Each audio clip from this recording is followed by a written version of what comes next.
So, meron naman po tayong tanggap dito mga master, no? iPhone 13. Actually, hindi po to bird level yung gagawin po natin ngayon nito.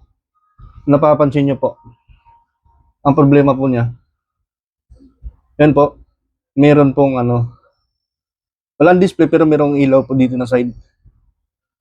Okay.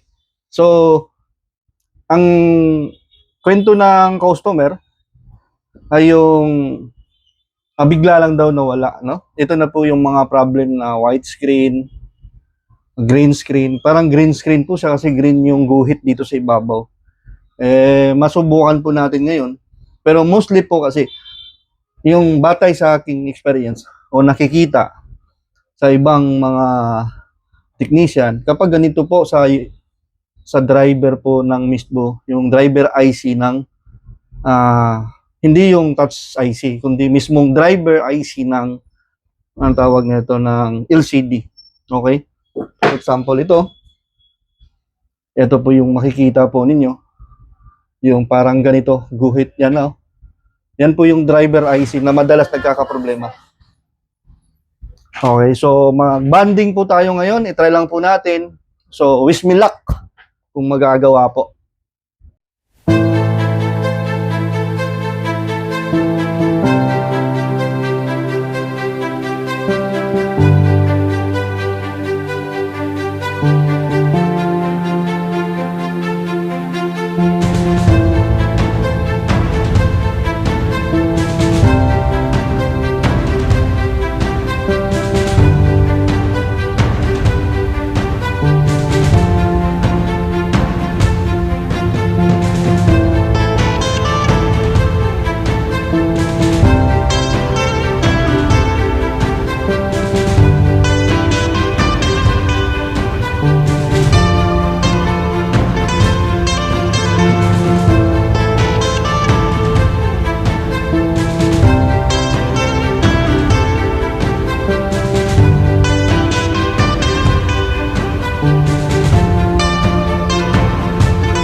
So, batay sa aking pagkatapos po natin maangat po, ito po yung resulta.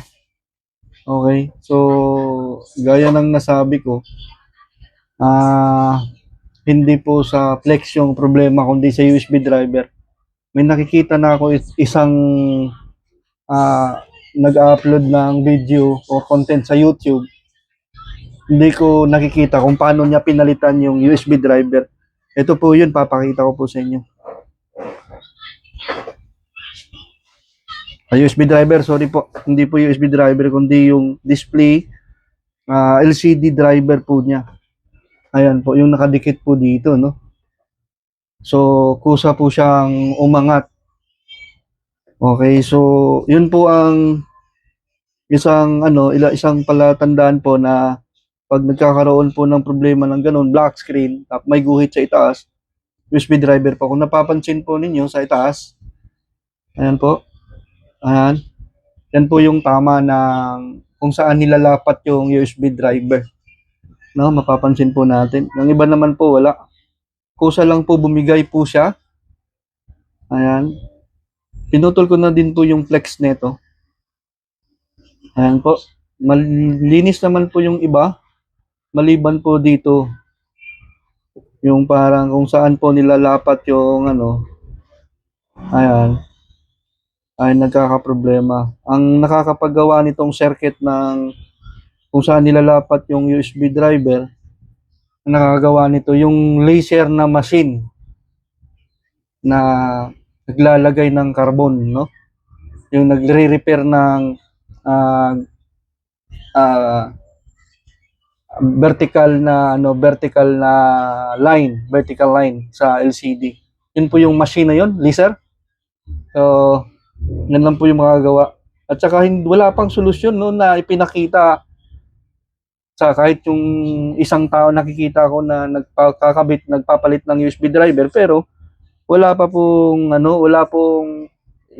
yung tutorial kung paano niya ikinabit itong ah, driver ng tinatawag ng display. So hindi po success ito ano. So diretso na po yung may-ari nito ng bagong LCD. Okay, baka kukunin 'to mamaya. LCD na lang po tayo. No choice na po si owner nito, si client natin, mga master.